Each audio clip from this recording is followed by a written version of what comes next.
Akkam jirtu daawwattoota keenya kun qophii faaya dubartiiti. Qophii faaya dubartii hadhaa keessatti Aadde Misraa qabadhee asitti dhiyaatee jira. Aadde Misraanii biyya deemtee namoota keenya rakkataa hedduu daawwattee dhuftee turte. Mee isii irraa waliin haa dhageenyu. Turtiin keessan nu wajjin haa ta'u.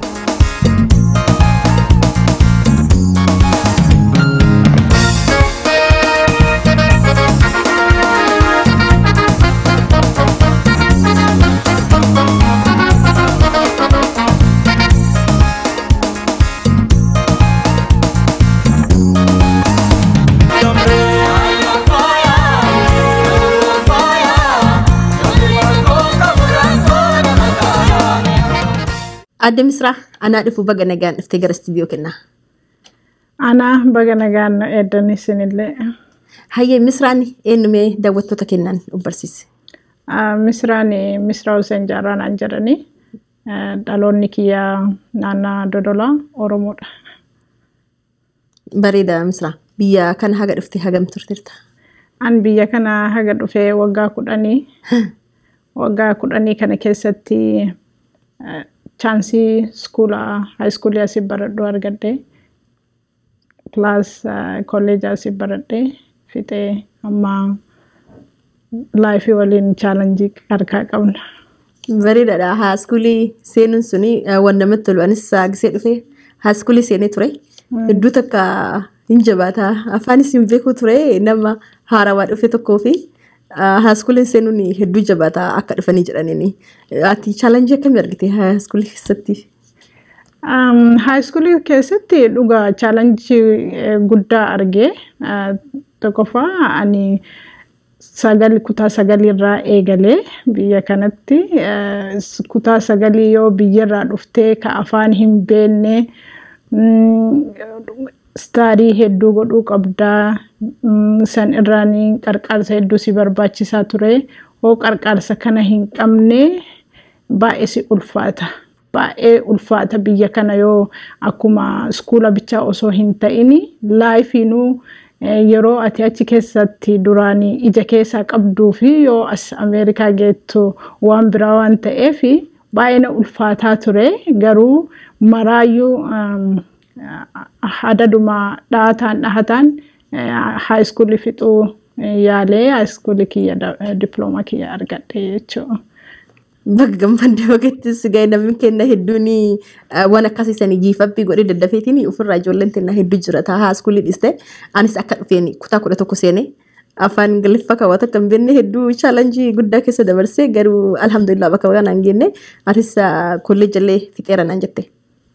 College akkuma high school fixeeni college itti fufee akkuma sani akkuma high school keessa challenge turetti college keessatti illee baay'ee challenge ture. Majorin ati fudhattu duraanii background akkasii hin turre yoo biyya kiyyatti illee baay'ee akkasitti hin beeku hin barannillee waan ta'eef garuu asitti majorii choose godhuuf majorii filatuuf baay'ee rakkisaa ture. Majorii filadhellee accounting ture baay'ee hard ture baay'ee ulfaataa ture garuu alhamdulillah kana maraa keessa baheeti isallee college illee fixee jira. Ammaan tanatti akkana jira.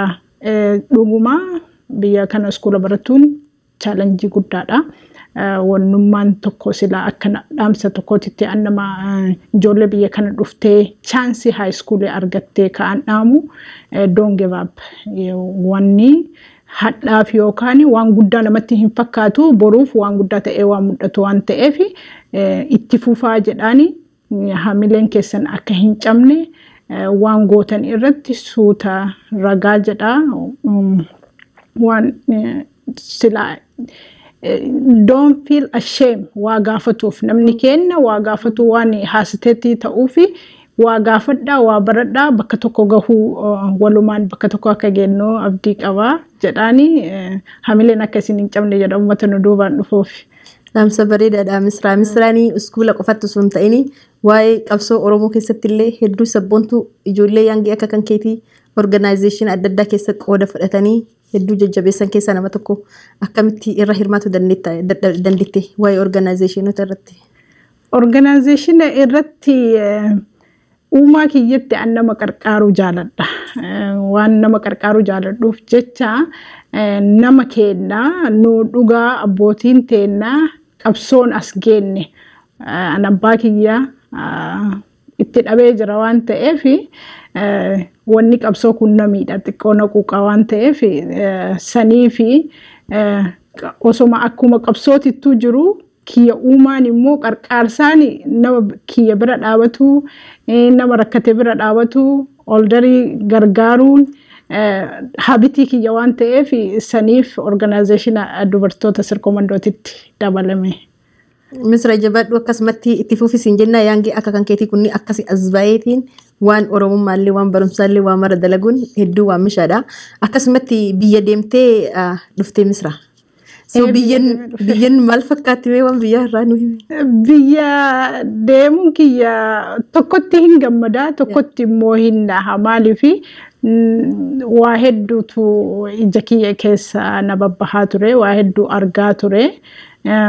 Saniifuu arguu kiyyatti hin gammada maaliifi haga tokko gara laafummaa uummata sanii hin qaba jedhee waan yaaduufi arguu kiyyatti hin gammada tokkotti immoo hin na'a maaliifi uummatuma akka kiyyaa kanatu carraa isaanii carraa badaallee jechuu osoo hin taane carraa an argadhee fi carraa isaan qaban yoo wal bira laalu anillee sanuma keessaa bahee dhufee carraa kana argadhee carraa isaan itti gargaaru iyyuu gahee waan jedhuuf xiqqoo na dhagahama akkasi. Misratenna ayinoo nama quuqaa wanni sanniin irraa hoo dubbatanii jedhanii garuu ati achi dhattee waa hedduu waan babbareedaa nama bonsuu qarqaarsa adda addaa gootee deebitee qarqaarsa tokko akka yaadadhutti qarqaarsota namoota warroota harka qalleeyyii hedduu qarqaaraa turtanii namoota mimmiidhamaa hedduu argaa ture viidiyoo irratti viidiyoo achi waraabdee ati dhufteni so mee waan kanneen irraa nu himi. Dhugaa'ee warroota harka qalleeyyii gaafa soomaa yookaan iida kennaa soomaa budii soddomaa soomnee iida irratti gammachiisuu fi akka rabbiillee nuun jedhu uummata silaa waan qabne gammachiisaa akka jedhutti gammachiisuu fi waan san goone qarqaarsi biyyaa nu hin goone jennee waan fudhannee fi nama xiqqamaa goone dhugumaa qarqaarsi silaa akka biyyaatitti nama hedduu qarqaaramuu qaba. Nama hedduutu ija keessa na dhufe garuu haa ta'u qarqaarsa nama hedduu goonee jirra warra harka qalleeyyii warra waan nyaatee dhuguu hin qabne dubartoota teenya miidhamtuu ka abbaan manaa hin qabne ka ijoollee qarqaaran hin qabne ka akkasiisaniini uummata garii ka wilchariin deemu disability hedduu kanneen gaafa san qarqaarsa isaanii goone maaliif akkuma uummanni biraa gammadee uummanni qabu gammadee guyyaa san dabarsutti isaanillee gammadanii guyyaa san haa dabarsanii jechuu fi qarqaarsa san gooneef jecha. Anu gada hedduu namatti tola wanni suni anis laalee ture viidiyoo sanniini namoota hedduu nama harkaan lafarra deemu nama wanni qabatee deemu lukaan hin qabne harkaan qabne kanneentu qarqaramaa ture hedduu waan namatti tolu tokko waan nama bonsuu daladdanii sinji'a akkasumatti qarqaarsa guddaa ka biraa ka'ati irra daladdee dhufte ummata keennin ka yeroo amma rakkina guddaa keessa jiru ummata Wallooti ummata Walloo hoo danda'ee jedhu dhufiyyuu dhaqee ilaala ka jettuuni Plan isanii akka deemte hin beeka ufiillee dhattee ilaaluu dadhabdu garuu waa hedduu daladdee dhufte mee waan sanii irraa dura akka horri itti jiru irraa nu himi waan ati daladdes. Wanni an jedhu fedhu dhugaan uummanni Walloo uummata qabsaayaa tokko.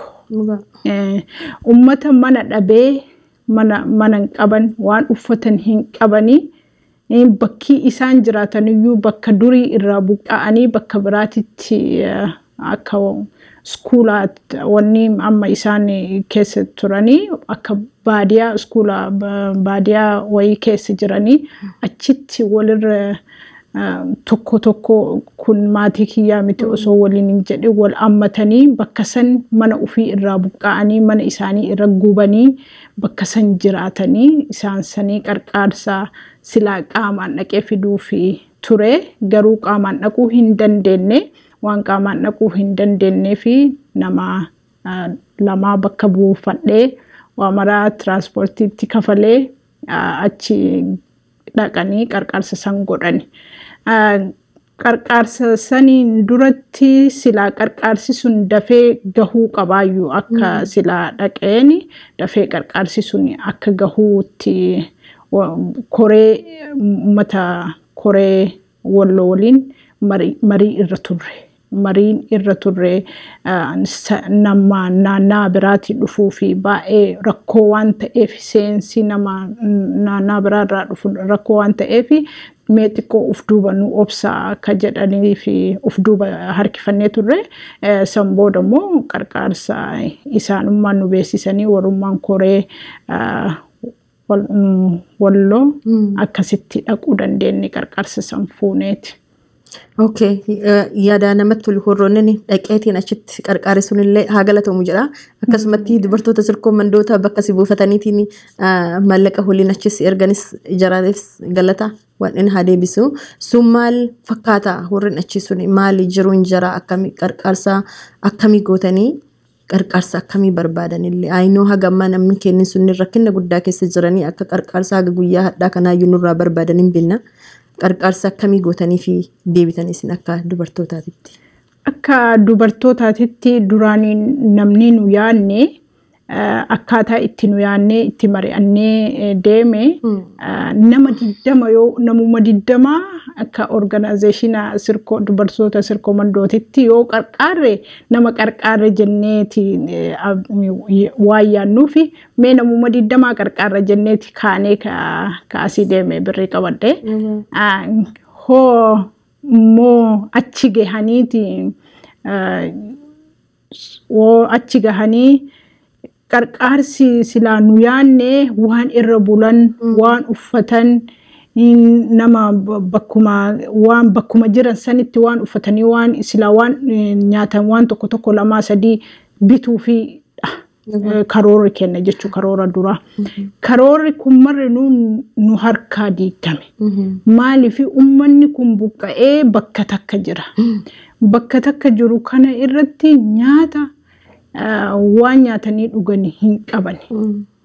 Baay'ee rakkoo guddaa keessa turan waan ta'eef wannummaan nu godhuu dandeenyu akka dubartoota sirkoo mandootitti illee garana bilbilee haasofee warra koree boordee achiitti illee warra nu qarqaaru waliin illee haasofne warra ijoollee achi erge waliin illee haasofne wannummaan nu sa'aatii saniitti hatattamaa sa'aatii kanatti godhuu dandeenyu jiraate uummata kana du'arraa baraaru. Du'arraa baraaruuf nyaata itti bituu qabna. Saniifuu nyaanni naannaa sanii beekamu irra guddinaanii misingaadha. Misingaan kuni nama maatii 120 gahuu bitame asuuzii tokko guutuu bitame akkasitti qarqaarsa kana bakkaan battalatti uummata kana at-least beela irraa baraaruu qabna ka jennu nama 20 kanarraa dhiisne gara nama maatii jechuu nama tokko osoo hin taane maatii 120 nyaata lubbuu isaanii oolchuu dandeenye jechuu ji'a tokkoof waan ta'u kennameef. Wanti argitan kun amma Walloo jirraa gargaarsi sirkoo mandoo dubartoota sirkoo mandoo dhufee as gahee jira. Akkuma argaa jirtan kun amma konkolaataa irra buusaatii jirra.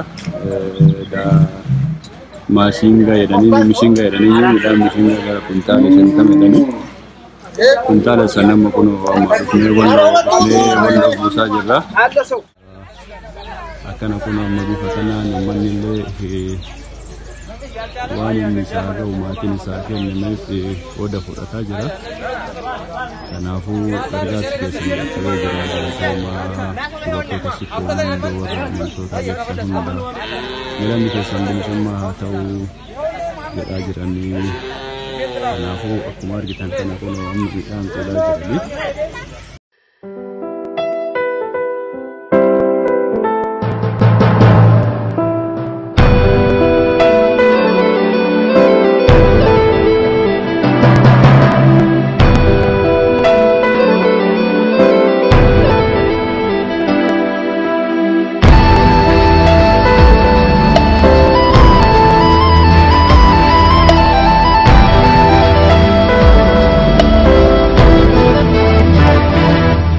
lammiin koo beela hidhee botee osoo qabuu dhabee rakkatee harka ormaa laalaa jira abirmanuu nu waliif fira harka ormaa laalaa jira abirmanuu nu waliif fira lammiin koo beela hidhee botee osoo qabuu dhabee rakkatee. ummati amma sin agartaa kun soomana as bahanii waan takka qabatanii baane mana isaanii qubate amma akkanaan dhufanii as taa'u jedhanii har'a kana das jedheen gammada wanni tuni amma yoo isaan taate waan baatii takkaa ol immoo akkasuma immoo dhimanaatti amma mana isaanii irraa bahanii mana barnootaa keessa jiru. Qarqarsa san keessatti qarqarsin sun hin gahu inni fi miti nama maraaf hin geenye. Dhaamatuma jiranii ammas maal dhaamataa turanii hawwatiin sunniin. Dhugaa nu waama harkaa qabnu waan ta'eef yeroo sanitti sani hatattamaan goone malee dhugaa qarqarsi sun gahaa jechuu osoo hin taane qarqarsi sun ganaadha. Kun amma lubbuma isaanii wanna goone lubbuma isaanii baraarre malee waan uffatanii bulan hin qabanii mana keessa jiraatan hin qabanii ijoollee isaanii dararra jiranii ijoollee isaanii barumsa bakka qaratti baratanii irraa buqqa'anii bakka biraa jiranii barumsa hin qabanii waan isaan dura baratuufu dura biyya san keessa ajjira baay'ee ajjira saniif baraaraniyyuu malee uffannaa irraa osoo akka biyya biraa Oromoo naanna biraa qabbanaa'u ta'e an dhugaa rabbii waan baraaraniyyuu natti fakkaatu dhugaa baay'ee qarqaarsa baay'ee isaan barbaachisa ummanni keenya qarqaaruu ni qaba. Akka dubartoota sirkoo mandoo bicha osoo hin taane akka guutuu Oromiyaatittuu namni walloo bira dhaabatu qaba jedhee asumaan dhaamsa dabarsa. Rakkina guddaa keessa waan jiraniif gara tokkoonii miti rakkinni guddaan kan isaan keessa jiran gara uffataatiin bichaa jechuu hin dandeenyu gara nyaataatiin bichaa jechuu waan hin dandeenyeef gara maraa rakkina keessa jiran waan ta'eef namni tumsa godhuufi qaba jedhee abdii qaba Oromoon guutuun. Dhugaadha achi keessatti waan qullaa jirra kan jedhanii waan kafanaa waan uffannee hin qabnuyyuu hin bullu. Ijoolleen teenya iskuulatti hin jiranii mana barumsaa tokko hin qabanii waraqaa tokko hin qabanii kan jedhanii hedduu dhaamataa turanii akka maali amma wanti yaadnee fi wanni irra godhuu fi isin akka pilaanii wayititti qabdanii. Nu ammaan tanatti pilaaniin keenya akka dubartoota sirkoo mandootitti mee ka isa amma kuni waan dubartoota sirkoo mandoo guutuutti waan godhu osoo hin taane waan walloo silaa pilaanii keessa kaannee dhufnetti school supplies ijoolleedhaaf godhuufi.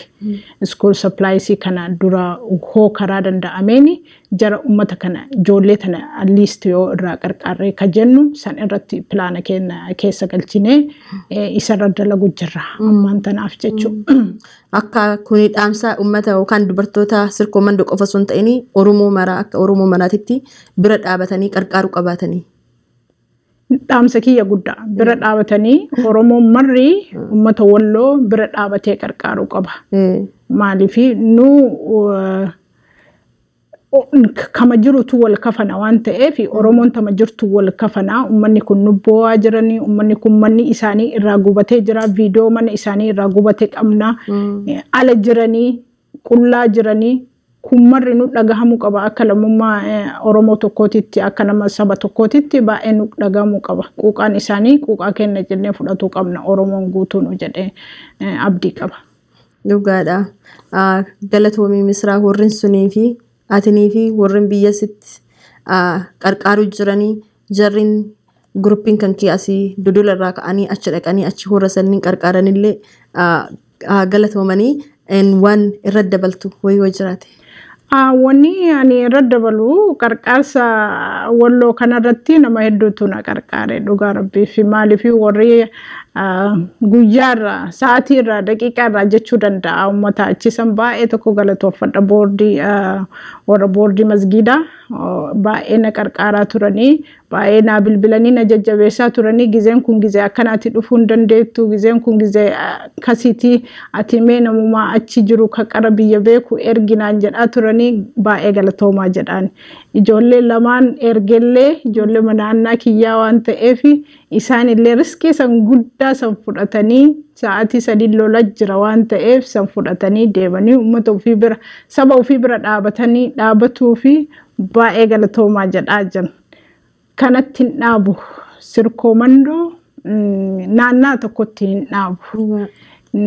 Sirkoomandoo karoorri sirkoomandoo guddaa. Dubartoota.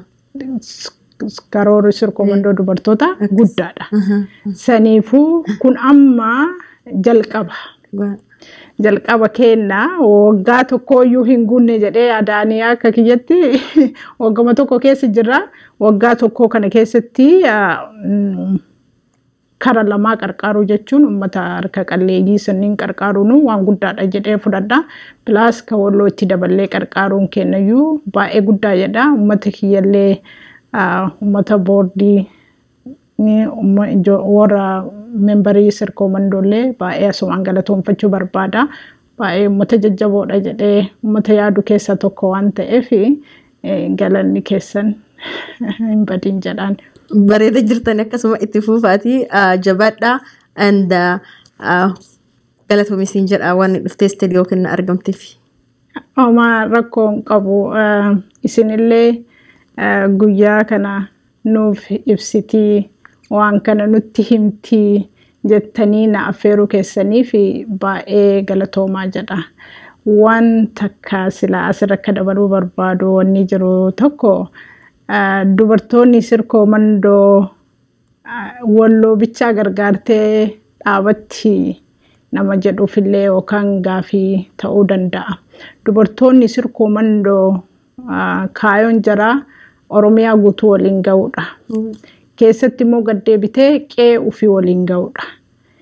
Numa sirkoomandooma keessa naannotu jira, aanatu jira, rakkatatu jira, ka mana hin qabnetu jira, ka waan nyaatee dhuguu hin qabnetu jira.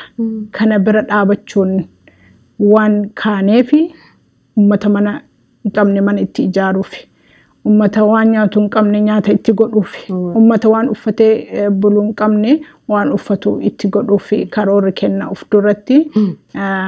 Hopefully akka dalannu akka goonu hin beeka. Uummata ciccimaan nu keessa jira. Saniifuu baay'ee galatooma jedhaa asirratti na affeertanii miidiyaa keessan irratti faaya dubartoota irratti na affeeruu keessaniif isinillee baay'ee galatooma isiniin jedha. Misraatis galatoomii faaya dubartoota irratti dhufteetini waan biyya keenya keessatti argitee deebitee fi namoota qarqaartanii fi ganaa qarqaaruu feetanii fi qarqaarsa barbaachisullee nu ibsuu keetii fi galatoomii siin jedha. Yeroo birallee akka asirratti deebinee walii haasofnu abdii qaba galatoomii. Galatooma. Egaan daawwattoota keenya qophii keenya kaadhaa irraa waa hedduu akka barattan abdii qabna. Haga qophii biraatii walitti deebinutti nagaatti.